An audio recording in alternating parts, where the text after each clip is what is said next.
First 2022 meeting. If you would please stand and join me for the Pledge of Allegiance. I pledge allegiance to the flag of the United States of America and to the republic for which it stands, one nation, under God, indivisible, with liberty and justice for all.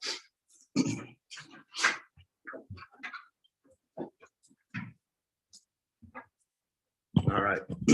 Up first is the approval of the memorandum of the June 6, 2022 regular town council meeting, and copies been posted. Are there any questions from councilors? I make a motion to approve. First by Councilor Garrett, second by Vice President Burke. All those in favor signify by saying aye. Aye. Aye. All those opposed, same sign. Motion passes 5 in favor, 0 opposed.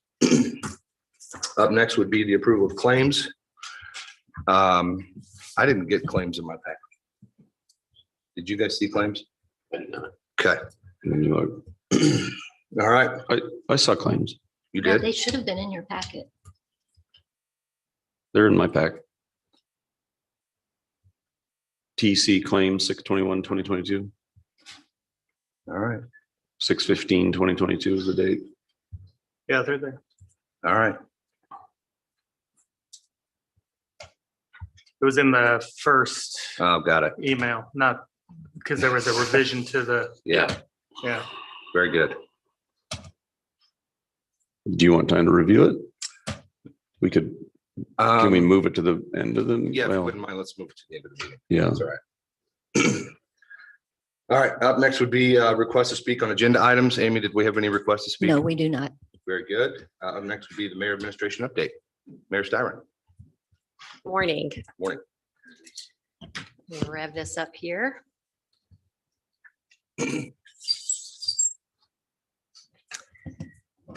Something top of mind for many of us is the security of our town's public spaces. This includes our schools, our public safety buildings, our wastewater treatment facility, town hall, and our parks facilities. Furthermore, as the urban district of our town has experienced significant growth in population, homes, businesses, and visitors, I believe it is time for our town's public safety resources are evaluated and increased to meet current urban Zionsville needs.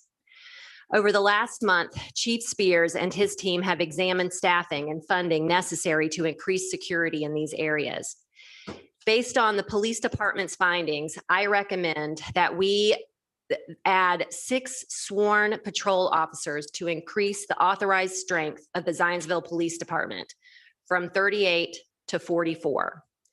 While this is a significant increase, the following reasons support this request. ZPD sworn strength has not increased since 2018.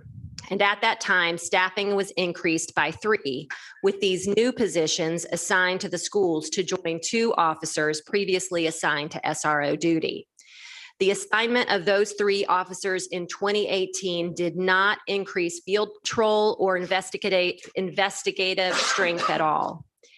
In the meantime, the size of Zionsville has grown 17% since 2018. The population is estimated at that time, 26,209. The most recent census population estimate for Zionsville is 31,702. And all signs, as we all know well, is that that growth will continue. So what this means is that Zionsville PD today is understaffed compared to neighboring jurisdictions and national standards. A comparison of neighboring police agencies finds ZPD has a much lower number of police officers per 1,000 inhabitants than any other Boone County Police Department. Chief Spears will provide you with more details supporting this request later in this morning's meeting. In April 2022, the Zionsville Town Council and the Mayor's Office worked together to provide premium pay bonuses to members of public safety. This initiative received support from all members of the council and administration. I suspect a high percentage of our residents supported spending ARPA funds in this manner as well. The work of fire and police is readily understandable. The average person can envision how these workers and their families were impacted during the past 2 years. We called them superheroes and put posters in our yards. celebrating them. This public and private outpouring of love and appreciation is well deserved. There are other employees who were deemed essential during this time. They had no choice to report to the work. They had no choice but to report to the work site and continue to do their normal work and more. IT staff quickly obtained cell phones, laptops, and other equipment to allow staff to work from home. They went to employee homes to help install needed equipment. The heightened level of support employees needed in adjusting to a work from home Zooming environment lasted throughout the past 2 years. Parks and Recreation staff experienced frequent in-person attendance and interactions with the public and coworkers. The parks and golf course achieved record numbers of visitors during the time frame. Regular cleaning and sanitation of the nature center, golf course facilities, and park restrooms was required. DPW staff continued to report to work on site, interacting with the public and coworkers, first responders of another sort. Building inspectors answered 5,400 calls for service during that period of time, being present in homes and job sites, interacting with public and coworkers. Facilities, a team of one, was at work every day, cleaning facilities, sanitizing every piece of mail, acquiring supplies, and 100 other things that no one notices, the true mark of a great facilities manager. I would like to meet with you all to determine the premium pay bonuses we can deliver to these employees in a future town council meeting. Municipalities all across Indiana are evaluating municipal redistricting options to adjust to local population growth. In preparation for this 2023 activity, it's important that Zionsville look at growth patterns in each council district to determine how they equate to one another. Zionsville has grown 201% since 2000. It is growing faster than 93% of similar sized communities over the last 20 years. Population density is estimated at 1,400 per square mile. Today, our population estimate is nearly 34,000. And by the end of 2023, we are expected to surpass 35,000. Our town's primary responsibility through this process is to maintain an equitable distribution of population across each council district.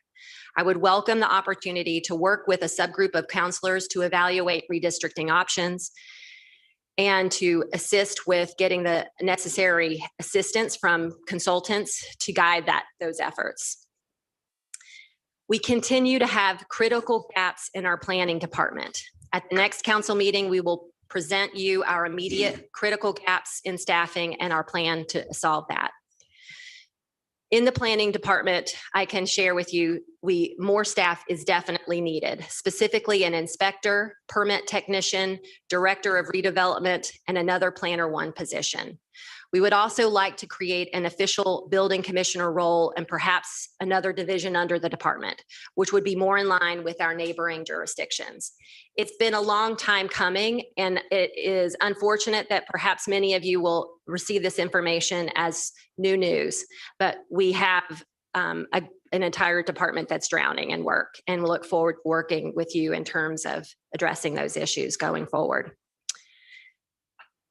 I would also like to make sure that the community knows that this is the 25th year of the Zionsville Farmers Market. I would like to recognize Barb Munson, who presented her idea of a farmers market to Zionsville to the town council in 1997. I had the pleasure of sitting down with her last week to talk about the early days of our farmers market and how it has evolved over the last 25 years. We will share this look back on the past 25 years of our farmers market after it is completed. In closing, I realize that we are entering re-election campaign times.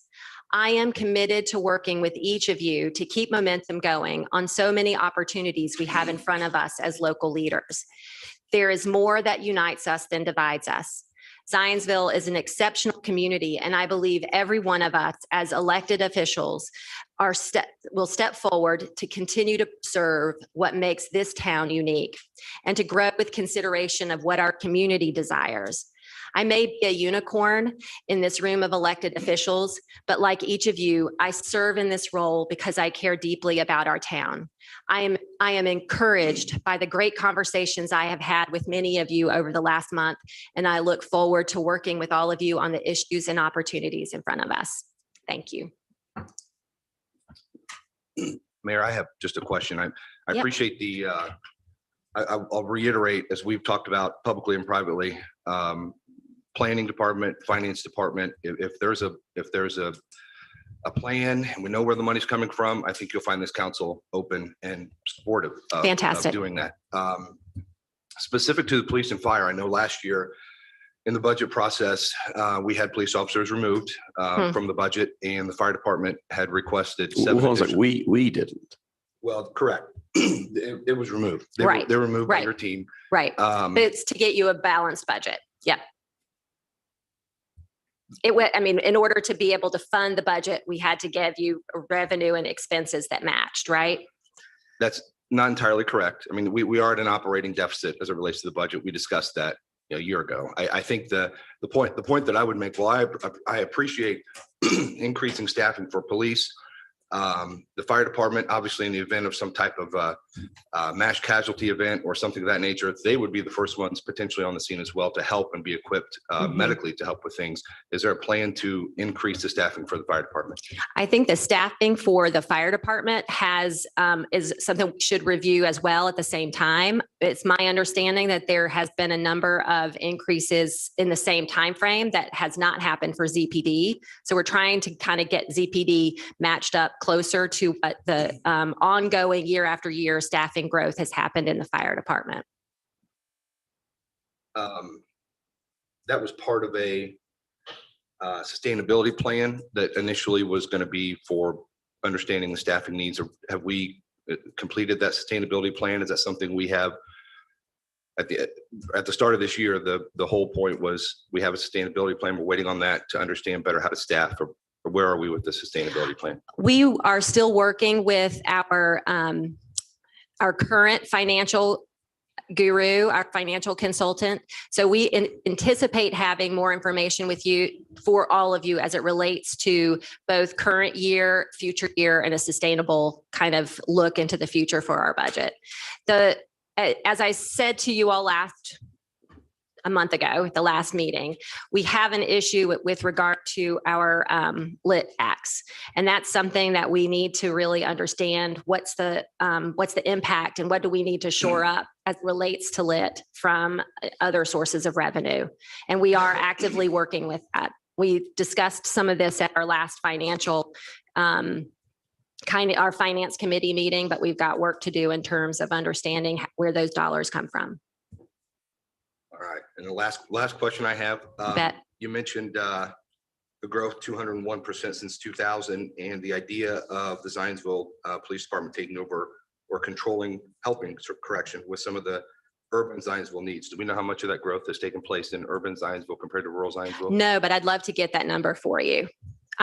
I'm certain the majority of it is in the urban piece just because there's more housing permits that come in for that area and they're development oriented, but we'll get you a full picture of the difference between urban growth and rural growth over that period of time.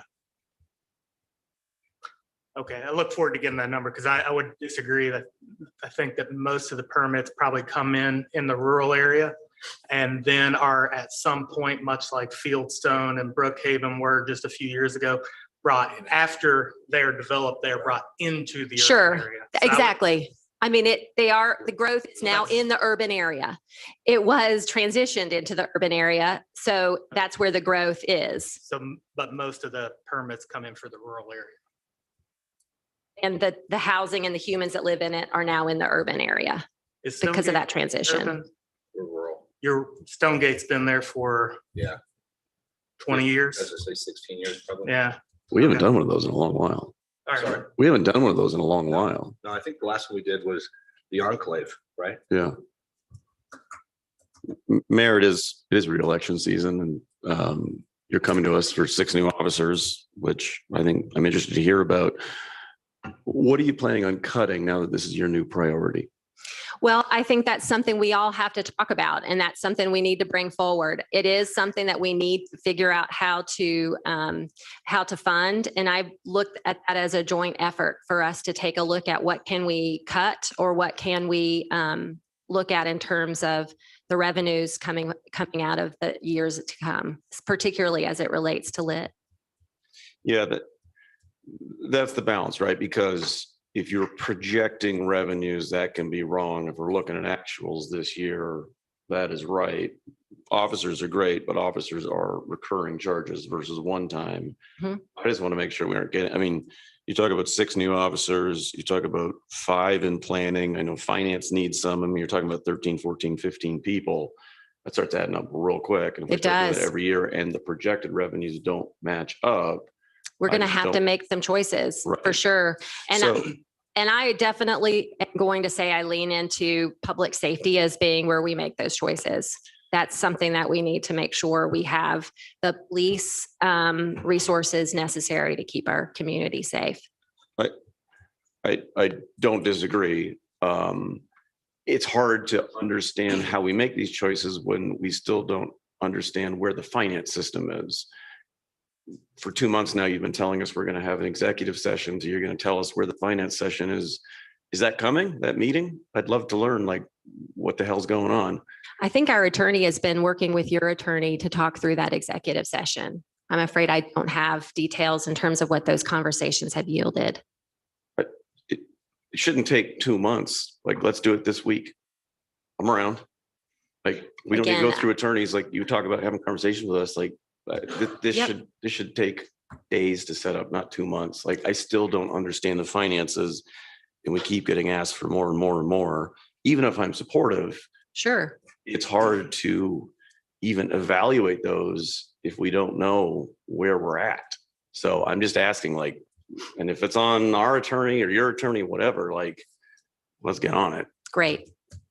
So Mayor, just a quick clarifier on the 6 officers and the other department staffing needs that you're kind of proposing today.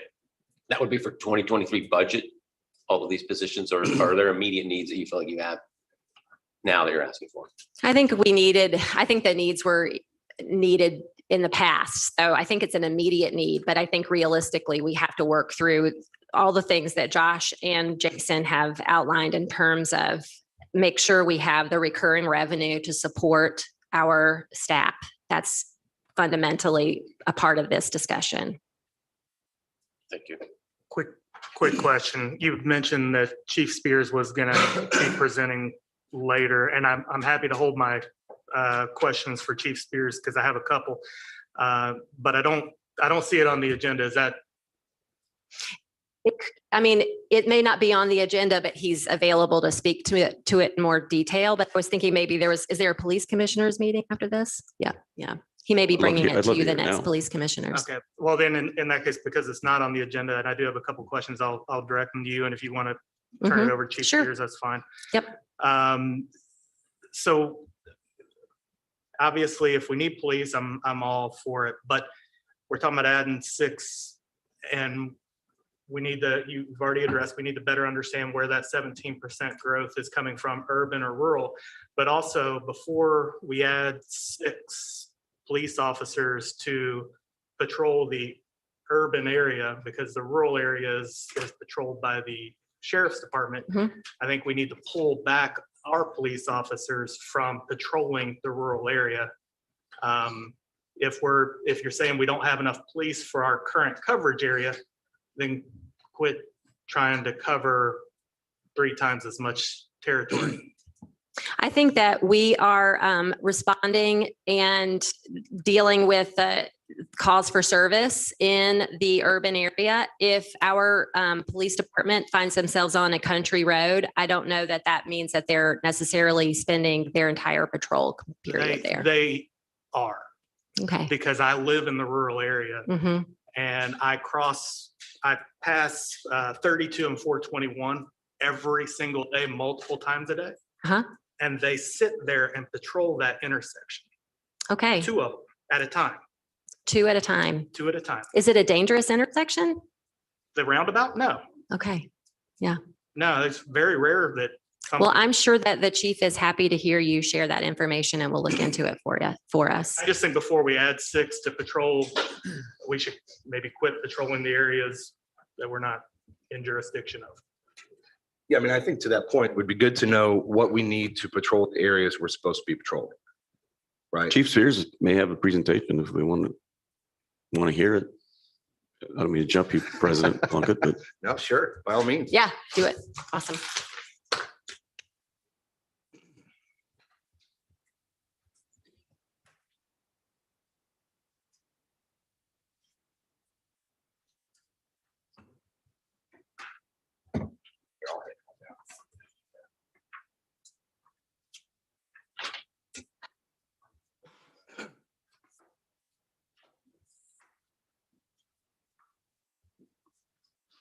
Well, good morning. I appreciate the chance to come before you and talk about this proposal that I sent to the mayor. I think some of you might recall last year I submitted a 5-year plan for the police department, which included staffing. In that 5-year plan, I recommended growing the police department by 12 positions over 5 years. And before I get into this in a little more depth, let me say, I can tell you right now, the funds for this proposal don't exist in the police department. They may exist somewhere else within town government. And I think, however, though, it's my responsibility as police chief, looking out for the interest of not only our police officers, but the citizens of the town, to bring forth that recommendation relative to general safety in the urban area of the town of Zionsville. So last year, I placed in the budget 3 positions to begin this 5-year plan of growth of 12 officers. One of those positions would be assigned to the new Trailside School. 2 would go to begin supplementing our patrol shifts. Those 3 positions were removed from the budget, and I'm not complaining about that. I understand that there are financial needs and responsibilities to balance the budget and be sure that we've got the revenue to pay for the responsibilities and staffing that we have. But recent national events have caused me, and I think many others, to consider overall safety and staffing. And certainly these events trigger a lot of emotions, and I've tried to remove the emotion from it and just present you with some factual information. So I brought forth this proposal to the mayor, and some of it she summarized in her presentation, but I'll try to walk you through this and then answer any questions you might have. So the proposal recommends the prompt addition of 6 officers. And by prompt, I mean, we probably should not wait. In my judgment, we should not wait until next year to begin this process, because the addition of 6 officers for a department this size is rather significant.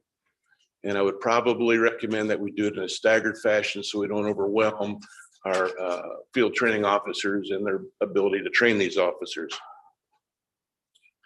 As the mayor mentioned, there's not been an increase in staffing in the police department since 2018. At that time, 3 officers were hired, but they all went to the schools. So we haven't seen an increase in field strength. At the same time, the town of Zionsville has continued to grow. And while I don't have a breakdown of population relative to urban and rural, the overall population has grown rather steadily and significantly. And in this packet I've given you on the front page, there's a clip of population of Zionsville and some local towns. And one of the attachments in the back is the more detailed summary of Zionsville staffing from the United States Census. But just very generally, the most recent estimate from the US Census for Zionsville is 31,700 people, compared to other Boone County towns like Lebanon with 16,800, Whitestown with 11,000. So we're clearly a larger town than those other 2 municipalities. And if you look on the second page, I've listed the population of those towns along with the number of police officers they have to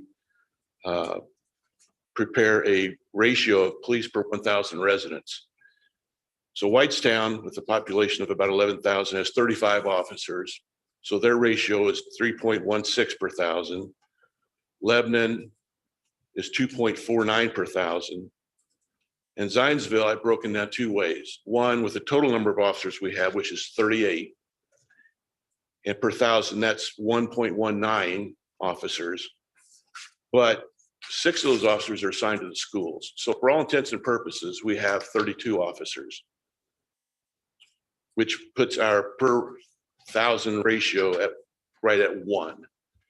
And Chief, this, real quick, when Yeah. when you're comparing the other communities, do we also break out?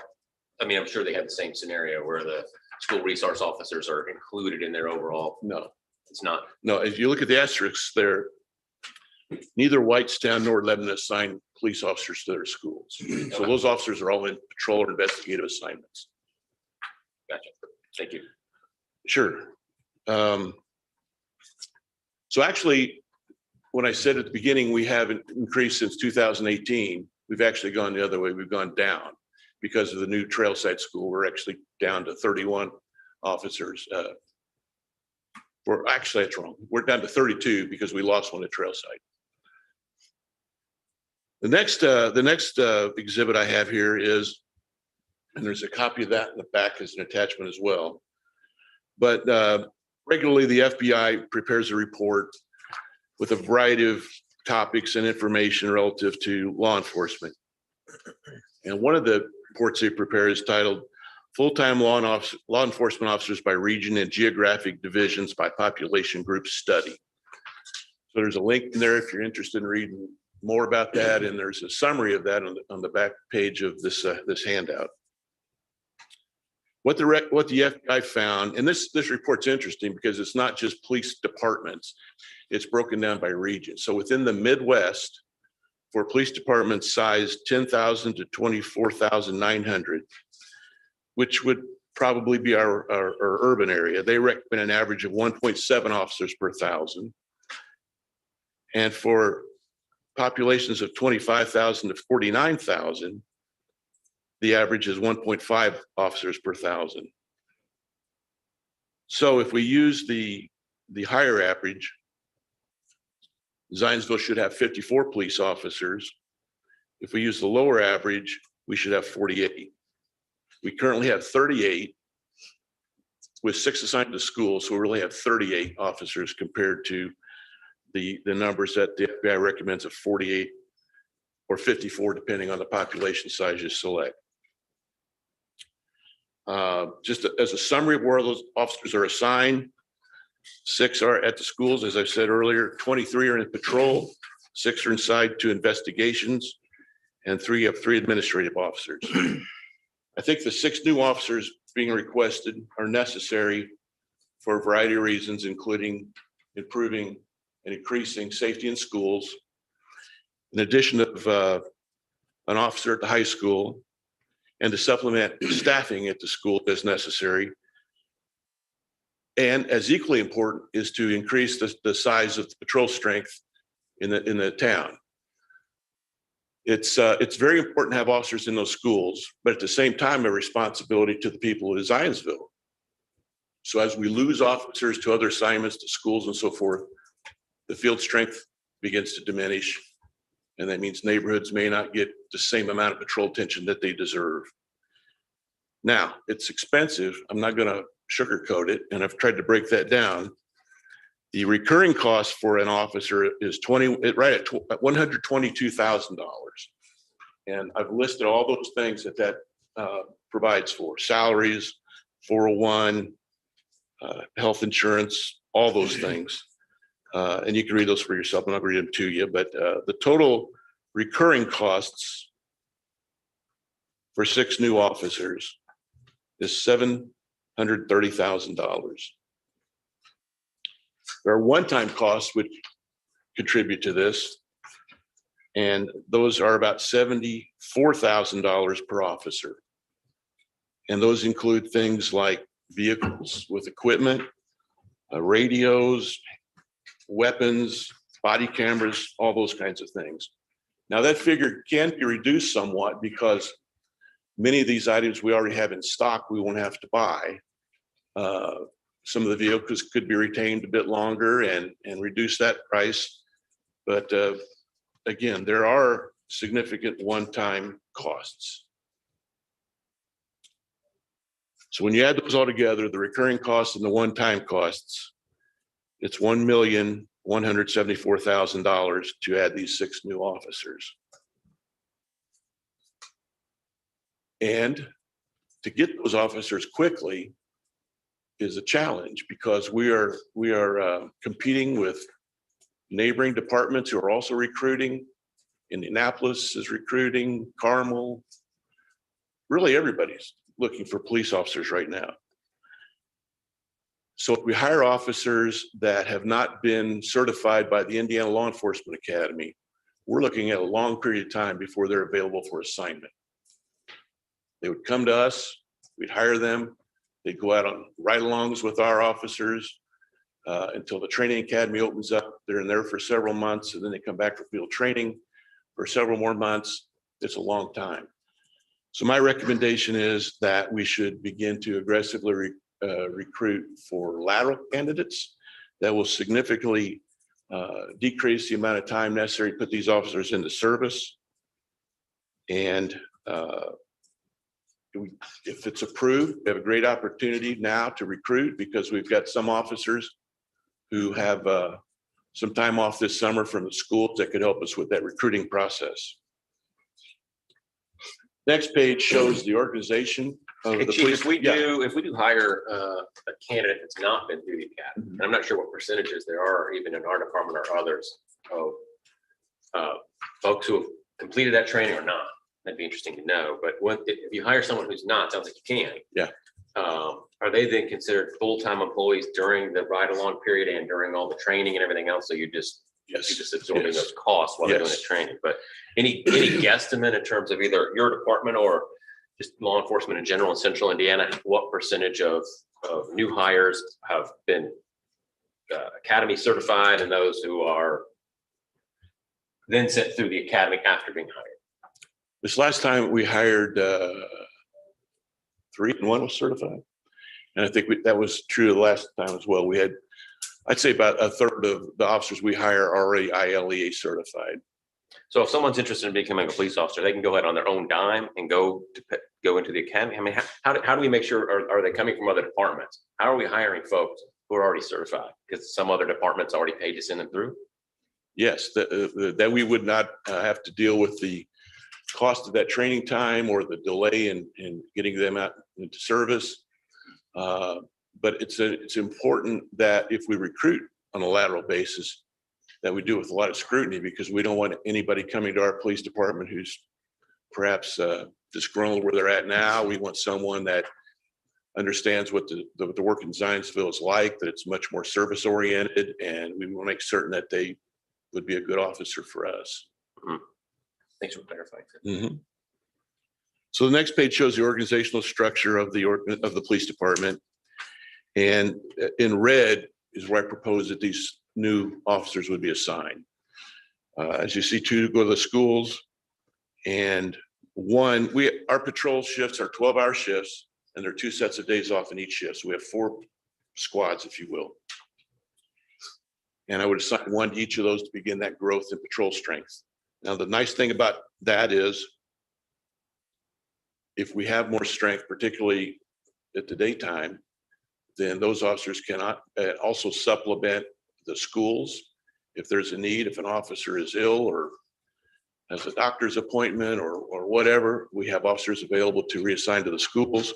They can also patrol in and around the schools during the time the schools, the traffic comes in, traffic comes out of the schools, and they'll do dual duty. So again, in summary, it increases our strength from 38 to 44. And I realize this is expensive. I don't bring it to you lightly. I bring it to you with a belief that our police department is understaffed, particularly compared to other departments. And I think even if you look at just the urban population, we're understaffed as well.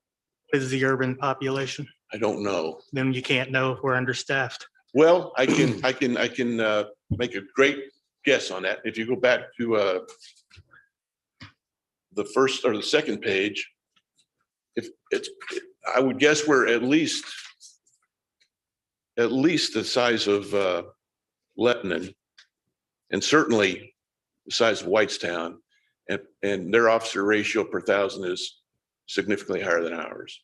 Don't get me wrong. If we need police officers, I'm happy to do it. I just think these numbers should come back reflecting urban population, Yeah. not total. Yeah. I don't And- disagree, Yeah, I Counselor. In agree. fact, I prepared this. I don't think I put it in your packet, but I did look at staffing for 1,000 officers for variety of population sizes. So if we, and I honestly don't know how I would find the urban staffing. I don't know how it breaks out. I looked at census materials and I can't find it. But if we look at a population of 10,000, the per with 32 officers, a ratio is still below where it needs to be. And if we look at with 38 officers, we're still below those other two towns. Chief, I have a question regarding, 3 questions. One, SROs, you mentioned Whitestown and Lebanon don't supply any SROs. Is that correct? My understanding is Lebanon has a standalone school police department. Okay. Is that right? Whitestown doesn't have a school system. Whitestown schools, kids come to Zionsville. Yeah, okay. So that being said, that's something I'd like to look into, and I'll have some discussions with Whitestown Council and kind of understand and interpret. They do have a burden on the school systems because some of their kids go to Lebanon and some of their kids go to Zionsville School. So I'll take that on the side. There was 2 other things that you said. One of them was regarding the municipal sizes when you're talking about the FBI reports here. And I guess my question is, this is based on population and density. It's based on population. Is it based on density and square miles of coverage? And I guess we really need to kind of look into the FBI reports to kind of interpret that. But I think that's an important key to Zionsville, especially being Zionsville is one of the largest municipalities with a huge rural area. So I think that's just something that if you have a Whitestown that has 10,000 people compacted into a small, dense populated area versus Zionsville, which has maybe 3 times that population, but spread out within 62 square miles. I think that's something that should be considered.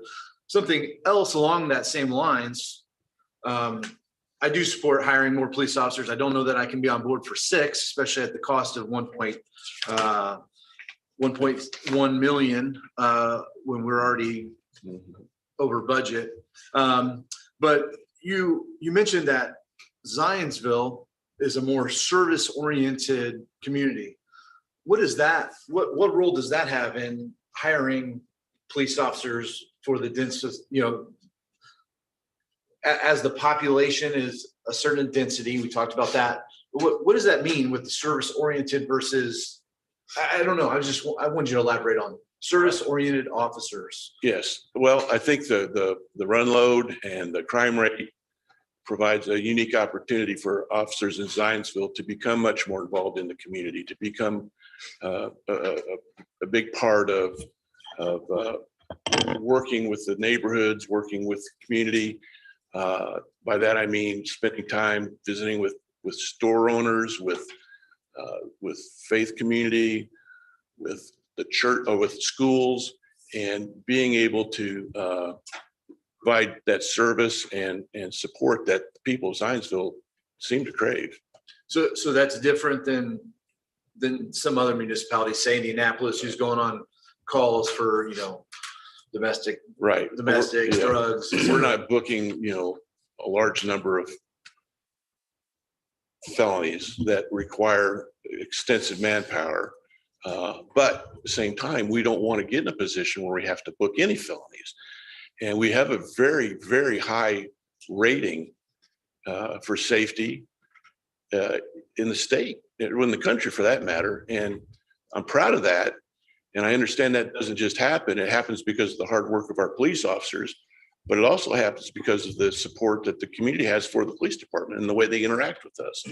And I'm fairly confident that if we had a serious crime, people would help us, provide us with information and ideas that we could use to solve that. So we want to keep that rating extremely high. It's important for a lot of different reasons, and not just the bragging rights of our police department. I think it's important for economic development. People want to look at businesses here. People want to live here. People want their kids to go to school here. And we want to maintain that high level of safety and security, which provides a lot of not just pride for the town, but incentive for people to want to be a part of the town. Thank you. Yes, sir. Chief, it's interesting. Zionsville is one of the safest towns, rated nationally safest towns. And yet, based on these statistics, seems like it is under policed. If we chose to move forward and take the schools out of it, because I think that's a different conversation that is maybe an easier conversation. But let's say we chose to move forward. There's a lot of other demands on this council for funding, right? I mean, I would argue that fire is also understaffed. Clearly, finance is understaffed. I would say economic development is understaffed. If you, and probably other departments I'm not mentioning too. So if we say, all right, forget all of their needs, we're going to focus on police, and to accomplish that, we're actually not only going to ignore those needs, but take away potentially from some of their requests as well to fund this. If we're already rated one of the safest places in town or in the country, what does this get us? Does this make us even safer? Does it make us feel better? I'm having a hard time, because statistics can tell you anything, right? And I think the socioeconomic numbers in Zionsville also probably drive crime statistics, both as crime prevention and maybe possibly crime attraction too, right? As people look at high income areas to come in. So can you help make that case as to why we should either go into a deficit spend and hope that we can grow our way out of it with revenues that are very unknown right now, given all the macroeconomic things going on, or cut from other departments that also have just as high a needs, and also I think the community provides just a high value on parks and roads. Can you kind of talk through, like, what do we get?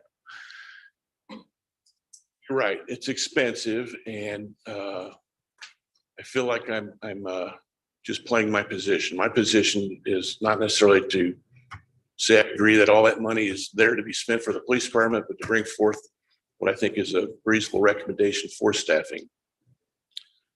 Some of our staffing has gone to some assignments that were we'd pulled out of in the past. Things like the drug task force. We have an officer assigned to that, which I think is important, and they do a lot of good work to bring us information and honestly keep some of that problem out of Zionsville. We've assigned an officer to the new state gun crimes task force, which is also important. I think they help bring information to us, and unfortunately, we've been given some information about some links to people, and so I think those things are important. With regard to how does it make us even a safer town, I think it provides us with opportunities to assign officers to different types of patrol assignments that they may not have been able to do in the past. A lot of our officers are very interested in working to interdict problems before they get into town. And I think, Councilor Trail, that's what you might have seen up in that neck of the woods you're talking about. I think some of those officers look for problems coming into Zionsville. And one of those officers, in fact, did find a case like that, have a case like that a few months ago, and made a significant arrest for a large amount of narcotics, which were traveling right through Zionsville. We only need to look to the south to see much higher rates of crime, and particularly violent crime. And it's not that we're trying to put a fence up around Zionsville, but at the same time, I want to be mindful of the problems which might come into Zionsville. I think that's one of the things that concerns me the most about Zionsville. It's not the people of Zionsville, but sometimes the folks that might want to come into Zionsville to take advantage of the people and places in the town. Zionsville, you can get in and out of it fairly easily, and you can get a great distance in a short period of time by access to the interstate, to other fast-moving roads. And one of the ways we tried to help deal with that problem is the installation of these flock cameras, and that's done a lot. We get fairly regular hits on stolen cars and wanted people, and I think that's helped improve safety in the town a lot. So I'm fully aware of the cost, and I wouldn't bring it to you if I didn't think it was necessary to keep pace with the growth of the town and prevent problems from coming into Zionsville. What was the number of non-school resource officers that you said we have currently? Number of resource officers? Non 32. 32. All right. So I'm looking at the 5-year plan that you submitted in August of last year. And the goal was, do we have any openings currently? No. No. All right. So the goal at that point was to have 33 for 2022. So we're one off. But then your plan was to add 2 officers per year for 22, 23, 24, and then in 25 to add 30. Why the change in the plan that you submitted in August to now? Why the sudden jump? Because the numbers I don't think have changed that much. And I'm not trying, I really am not trying to beat you up, but like we, in August of last year, I pointed out the rural urban issue, that it was going to be something I question and is something I question. And for your new proposal, that was not addressed. So I think I'm not going to beat you up anymore, but I think before you ask for anything, that you need to come back with numbers that accurately reflect, because even with the suggestion that, okay, and at 32 and 421, we're catching people coming in, that's not the Zionsville urban district. And it benefits me as a citizen to have double the coverage with the Zionsville Police and Sheriff's Department. But where I sit today as a town councilor responsible for spending and things of that sort, I'm seeing that you're using the rural population numbers to ask for additional officers. I'm guessing the Sheriff's Department uses a lot of the same individuals to ask for additional officers. So we're double dipping on that population.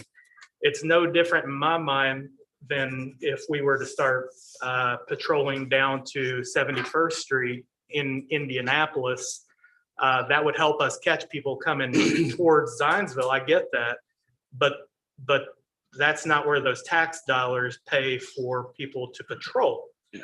And so if we need officers, I will be right there, but the numbers that you're providing aren't reflective of the urban district that the Zionsville Police Department is responsible for. Well, here's where the numbers came from, Counselor. Last year, I was going to ask for 3, 1 for the new elementary school and 2 to begin the growth in patrol. The next year, I would have asked for 2, and the third officer that makes the total of 6, if you add those 2 years together. And this is a conversation, perhaps it might be best to have in an executive session, because that officer would go to the high school for a variety of different reasons that probably ought to be discussed a little more confidentially. Yeah.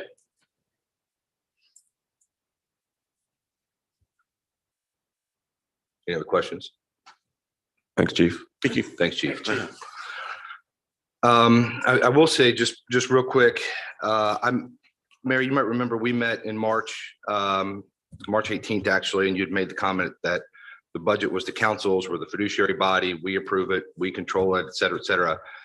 I think this just brings to light, we need a budget process. I see Tim's in the room, and I believe you're going to be working with the town on this. Man, I'd like to have every department head come to a council meeting individually and present what they want. And then Tim, revenues, projected revenues, we can back into some of that stuff. But if we're in a spot, I think expensive is a relative term, right? I mean, when we're talking about adding police officers and needing other town staff, we're going to have to find money in this next budget.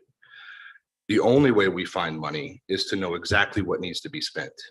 And the only way we know exactly what needs to be spent is to have whoever is presenting that budget, the department head, come up and say, I need this many people, this much money for equipment, this much money for staffing, this much money for whatever it is, so that we can then audit that and do our jobs and accurately find money if needed. I don't know. I know in the last couple of years, we've been kind of backed up into the budget cycle where we had to kind of approve it or lose it.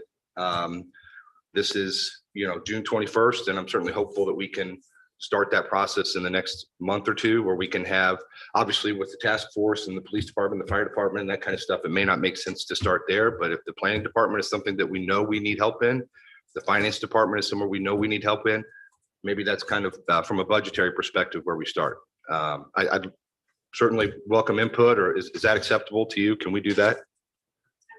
Yeah, I think that we'll sit down Can and you- drive all this through the finance committee and come back with responding to that. I don't see why we can't have a budget presentation. I feel like we've done that in the past. And absolutely, but I expect that we will be bringing to Well, budget presentation with. Could you come up to the podium, please? I'm sorry. We've had a budget presentation, but I feel like that's after all the sausage has been made. Right. I'd like to understand, Chief Spears wants 6 officers, but, I don't know, Kelly wants 6 people in finance. And when you By the time we get it, all we see is 6 officers for police, and we have no idea, we sort of through hearsay, what else has been asked for. I mean, if we own the process, I want to know, by giving 6 officers, we're giving up this. Right. And, okay, that makes sense to me. Or no, that doesn't make sense. There should be 3 officers because I don't want to give up all of that. I mean, I think that's part of the thing that I feel has been missing the last couple of years, is the sense of, by the time it gets to me, what else has been asked for that has been not moved forward? Sure. Yeah. I will say that as mayor and the executive in the community, it's my job to go through our budget request in advance with each department head and make sure that it is balanced and that it reflects our priorities. And it's that process will continue in that manner. But then we do bring it to you all with those priorities of the administration and the town for you all to go through and just determine how does that match with what your expectations are, what your understanding is, in the direction that you want to go in.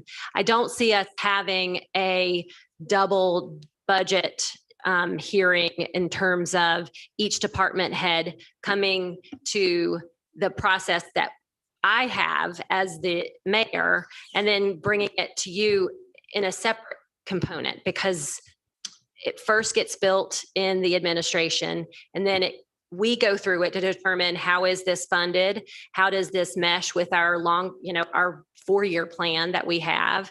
And then you all come through, and I would expect 3 of you to participate in that particular process. It's not like you're not a part of going through those initial conversations, but in terms of having each department head come up and ask you all, we would like X, Y, Z, and then you all whittle down the budget to that number.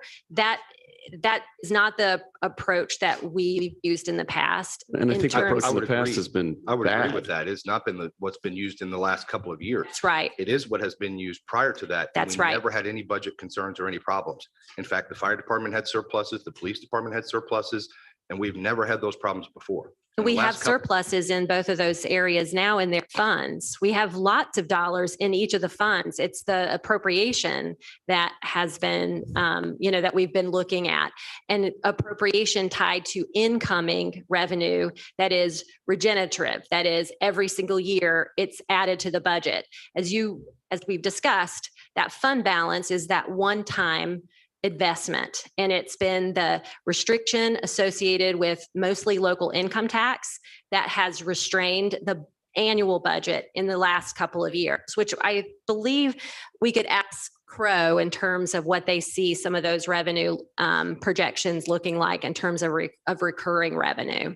So I think we'll get there, right? I mean, eventually we'll get to Crow to ask that. But my problem is when this budget process, when you go to build a house, you sit down with the builder and you pick out everything you want. And if you're over budget, you start taking things out. Mhm. What we get is the house.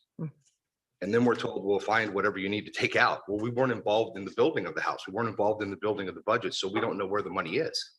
Well, and I think the really funny part is you don't want this council to hear from the individual department heads ahead of time about their needs that you're going to handle it. And that's fine if that's the way you want to do it, Mhm. but then don't have them come to a council meeting mid-year and ask for more.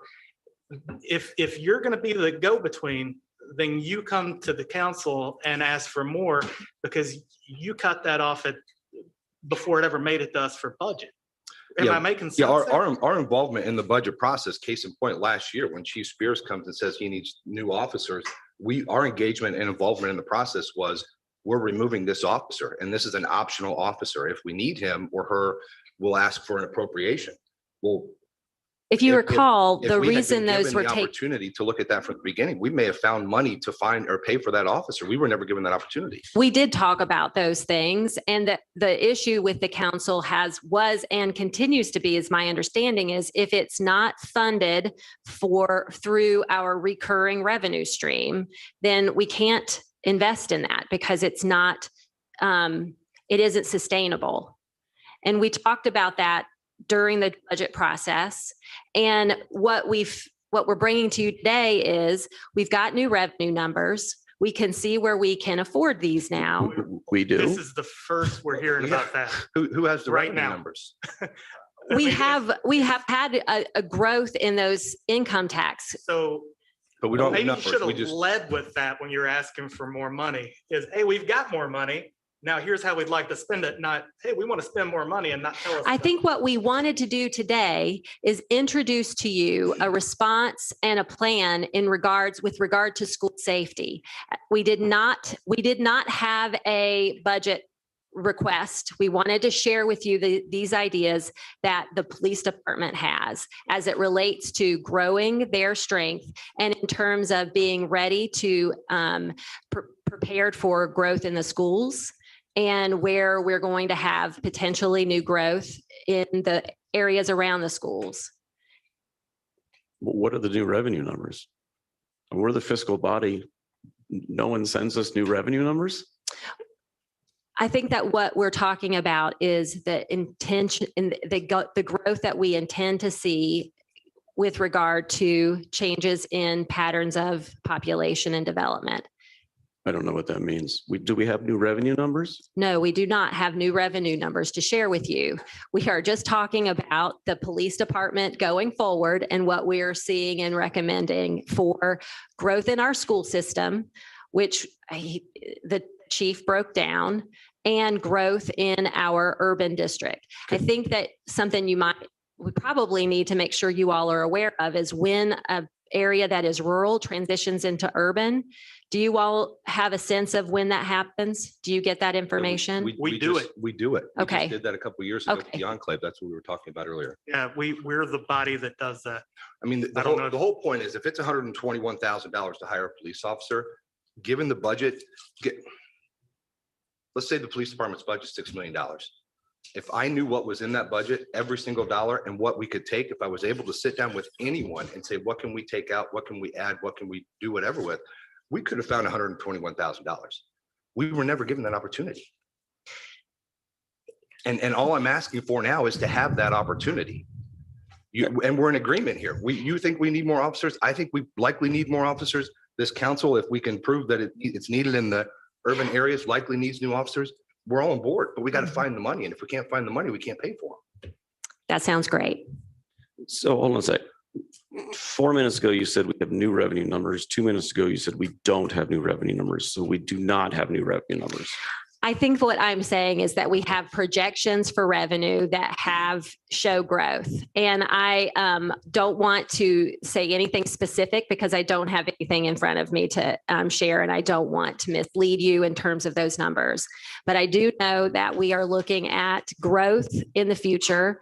And when we bring forward a proposal like the police chief has today, we are responding to you and the larger community about concerns for school safety and how Zionsville is approaching that situation. And at the same time, looking at growing as our urban footprint grows and as our population grows, as visitors grow. I support 100% our police department and the police chief's efforts, but I also understand that we have to come up with a plan for how do we fund that with recurring dollars. First step, to share with you the need, and the next step is for us to work with Crow and the finance committee to find the revenue.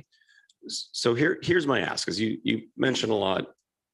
You like, I shouldn't say you like, working with us on these sorts of things. So we talk about the budget. If I think about the way that the budget has been going on the last few years, is that your professionals, Chief Spears, Chief Ingorder, Mr. Lance, Superintendent Lance, they come up with plans based on what they see as needs. So Chief Spears said, I need 3 new officers. Sort of behind the curtain, you work with all of them and say, yes, no, yes, no, yes, no. And so by the time it gets to us, it's balanced. Balanced, I that's right. appreciate it. That's what we've Yep. asked for. Yep. But we don't know that Chief Spears needed 3 new officers. And so for me, then it's very hard for me to say, listen, police is a priority. But when I see that it's come from Chief Spears with 38 officers, I'm sort of assuming that he has the staffing level that he feels he's necessary. I don't know that there's a gap. So it prevents me from making 2 decisions. One is, should we go in a deficit because it is public safety and that's an important thing? Or should I pull from somewhere else because public safety is more of a priority than roads? I'm just making that up, right? I'm not saying it is or isn't. Right. I don't have a seat at that conversation. So when you say the council then needs to insert their own priorities into that, I don't have the experts telling me what they need and then me being able to make a informed decision. If you're telling me this budget process, I'm still not going to have that, that's going to be a really big problem for me. And I'm probably just going to ignore your budget and I'm just going to come up with my own budget. And I think that's bad for you. Mm-hmm. So I'm willing to work with you, but I need you willing to work with me. I'd like to hear from those department heads to see, we have $5 million more in requests than we've got money coming in from. And what is the priorities that you think should cut? What does the priorities council think should cut to get to that balance? Yeah. Some of the things you aren't going to like, some of the things I'm not going to like, but that's part of working together as we figure out, all right, you can have that thing, I can have that thing, and let's get this done. I don't want you to speak for you, President Plunkett, but that's kind of my expectation in a budget process is I'd like to hear from all these folks, and then I'd like to work with you and your administration to prioritize together. If it happens to be police, and I could see that being a possibility, great. Then we've figured that out. But I also want to understand what else is being asked for that's not being funded that comes at a cost of that. I think that's fair.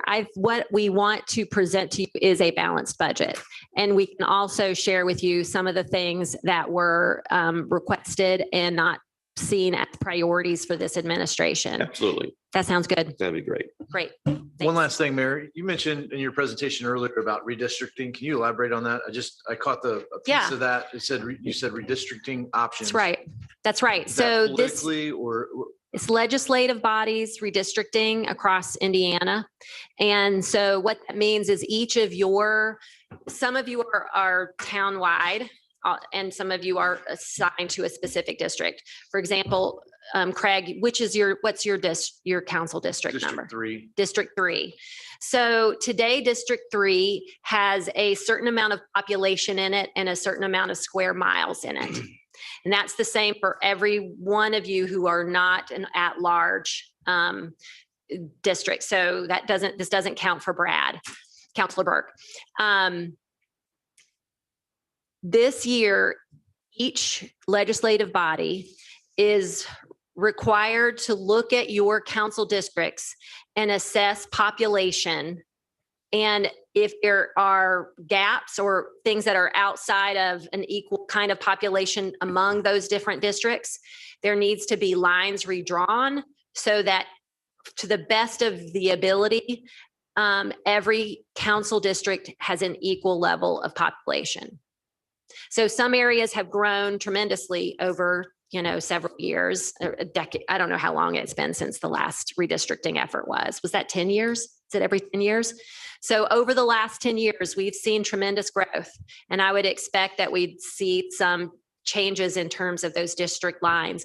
But I'm sure your attorney can help you with all of that. And she's very well, Heather, I know, I don't know about this guy. I'm sure you're really good at this too. Heather's great at this stuff. Mayor, I would just make one comment to kind of wrap back up with the budget ask. I appreciate the chief putting this together and coming forward. And I think we all agree, I certainly agree that public safety should be a top priority for us moving forward.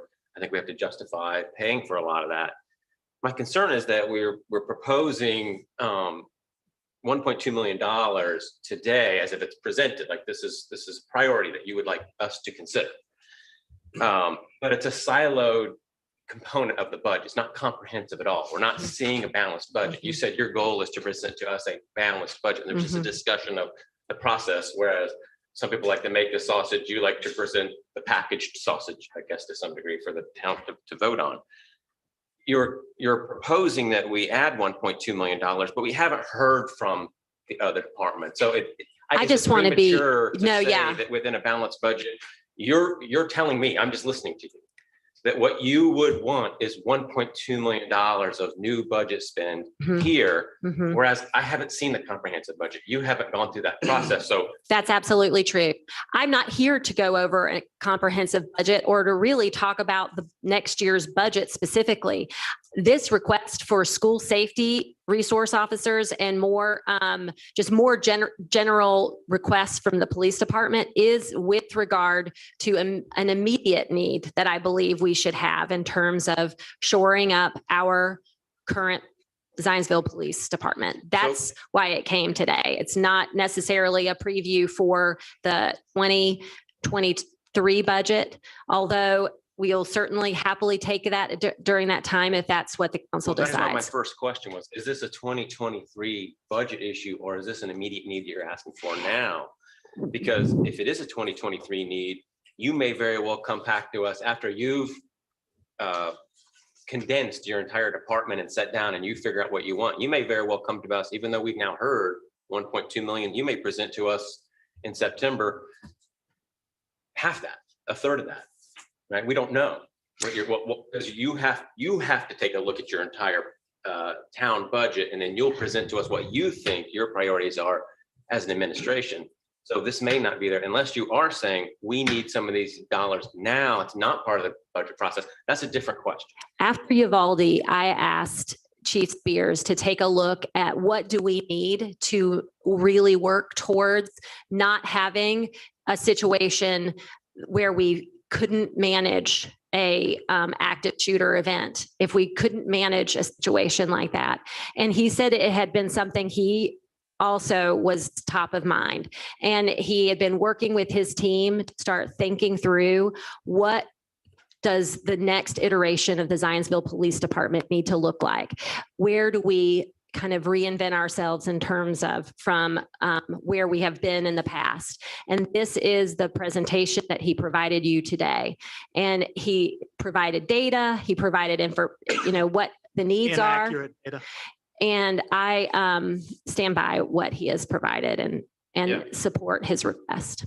Yeah, I appreciate it. In fact, I think if we move forward with the new public safety task force that Jason has kind of called into order at the last meeting, and Chief bringing some of this forward, because I do feel like some of these are more timely and some of these are maybe things that are going to be part of 2023. which you'll have to vet with your team to figure out what you can Yep. actually afford. I appreciate that so much, Counselor. I think that's the type of, dialogue that the chief is looking forward to getting into. Thanks. Absolutely. And just so the public is not misunderstanding or misled, this proposal that's in front of us is for 6 patrol officers. It is not for school resource officers.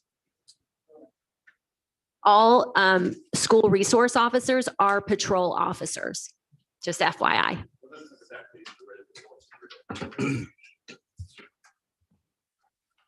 Since we're sort of well protected here, and the sheriff is here as well.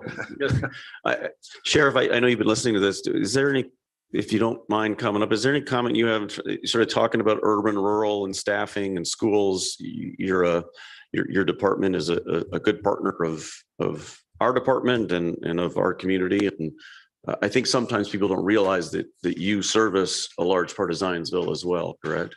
We do. Thank you, Counselor. Thank you, Mayor, Chief. It's awesome to be here today.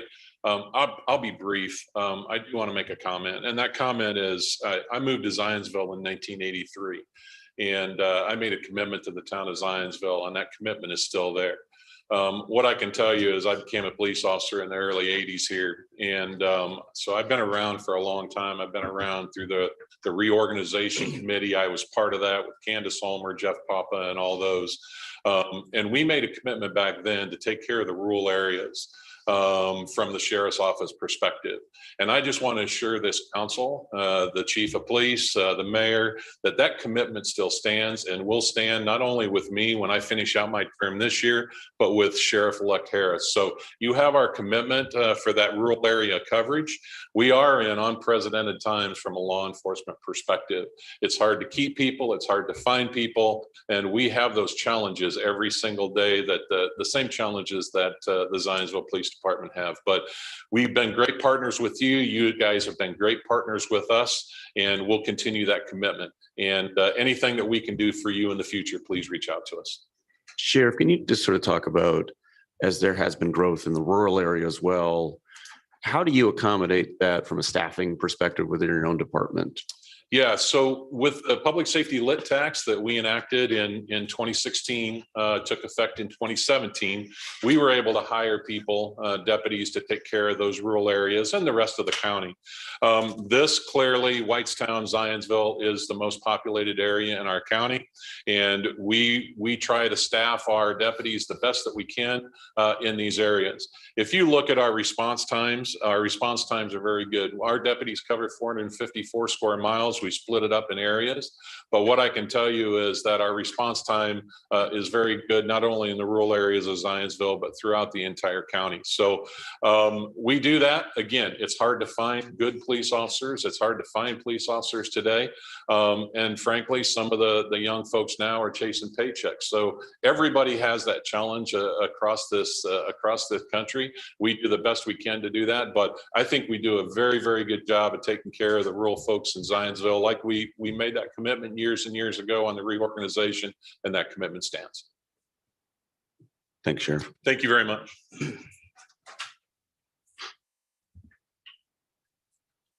All right, up next is the town council update. Any updates from members of the council? So I got a quick update on behalf of Councilor Choi. I think you guys know he's leading up this public safety task force along with Vice President Burke and myself. Just a quick update, sort of the first thing that we did, we've got a mission statement we've put together. I'll just read that here so folks are aware. It's very, very well timely with the mayor's discussion today. The Public Safety Task Force is set up to assess public safety in Zionsville. So we've got a good start here. This group will look at current practices for police, fire, and mental health and identify needed changes to support our growing school system and overall community. The goal is to make best practice recommendations to support upgrades in staffing, training, equipment, communication, and other public safety needs to the town council and the mayor. So I think what Chief Spears has put together, what Mayor's put together here on the police side, what we want to do is set up, and it will initially be an executive session, just because we don't want to talk about sensitive strategic items or tactics that may, somehow endanger folks. So we wanted to set up sessions with Chief Spears, Sheriff Nielsen, Chief Van Gorder, the Boone County Health Department, the schools, so Superintendent Robinson and Associate Superintendent, soon to be Superintendent Kaufman, and CFO Adams here with the town, as well as Crow, do that in conjunction with the mayor to really just have an understanding of what that is, with the eventuality of hopefully coming back with, here are the overall needs, here are the overall budget implications of that, and we can certainly have a public dialogue around that. So it's sort of an assessment gap and then presentation on that. So more updates forthcoming, but I just want to let you know where we're at today. Sure. Anything else from counselors? I would just say real quick, I think it's always been, priority of this council to come back to, the essential employees that, the mayor had to identify early on in the pandemic. I have the numbers for those. I believe that the number is around $129,000 total. I'm not comfortable taking action on anything today, given we've got a couple of members gone, but that's certainly something that I want to make sure we address in the coming months, as Councilor Melton's mentioned a number of times.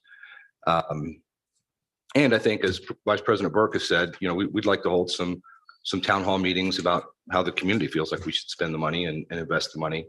I know the administration is going to have some ideas, and I think we'll have some ideas, and it's important just to make sure we get feedback from the community. So you'll see some of those dates come out soon, and locations. We'll certainly forward that to the town to push out on their social media platforms, and I would assume we'll put it on ours as well. And if we need to have an official public meeting because we'll have more counselors there, so be it. But I think it's just important to get that feedback. So, all right, if you guys are okay with it, we'll circle back to claims right now. Any questions on claims? Make a motion to approve claims. I believe we would have to make two motions on the claims because we've got. Oh, because of multiple claims. Yeah. So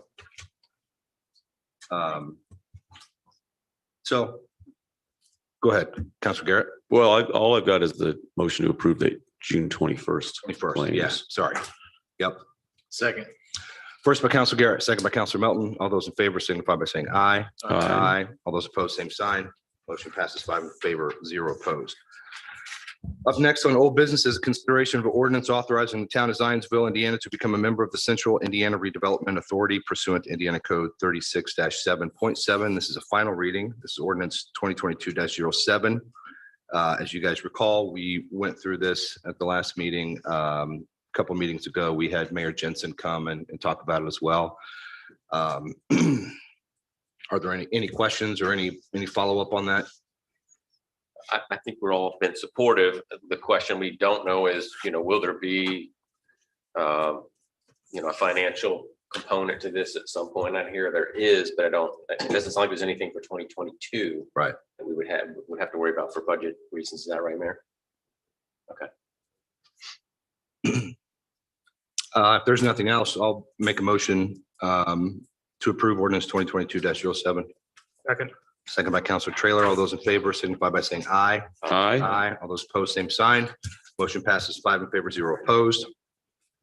First up on new business is the consideration of a resolution of Town Council, Town of Zionsville, Boone County, Indiana, adopting a preliminary strategic economic development plan for the Central Indiana Regional Development Authority pursuant to Indiana Code 36-7.7.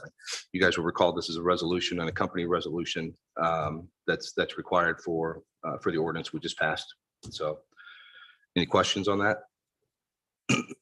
I'll make a motion to approve resolution 2022-08. Second by Vice President Burke. All those in favor signify by saying aye. Aye. All those opposed, same sign. Motion passes 5 in favor, 0 opposed. Moving along, up next is a consideration of an additional appropriation resolution. This is CJI Small Equipment Grant for the Zionsville Police Department. This is resolution 2022-10. And Captain Sterling, I believe you're going to present.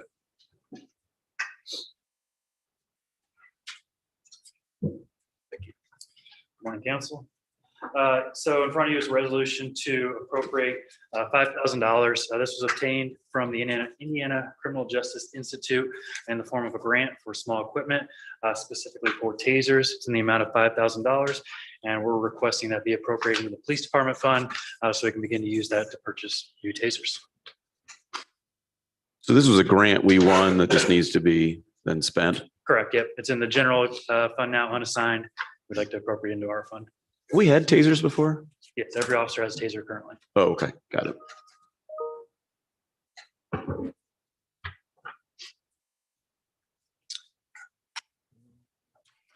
there any other questions for Captain Sterling? This is a public hearing. I approve the publication. The notice of public hearing, I will open the public hearing. Any members of the public who would like to comment? Haven't heard none. I'll close the public hearing. Any further discussion for Captain Sterling? Simple. All right, I will make a motion to approve resolution 2022-10. Second. Second by Counselor Garrett. All those in favor signify by saying aye. Aye. Aye. All those opposed, same sign. Motion passes 5 in favor, 0 opposed. Thanks so much. Up next is other matters. Any counselors have anything else they'd like to go over? No? All right. I will make a motion to adjourn. Second. Second by Vice President Burke. All those in favor signify by saying aye. Aye. All those opposed, same sign. Motion passes 5 in favor, 0 opposed. The next regular town council meeting is scheduled for Tuesday, July 5th, 2022 at 7 PM in the Zionsville Town Hall Council Chambers. Final notice will be posted in compliance with the Indiana Open Door Law. Please note the date changed due to the 4th of July holiday. Thank you.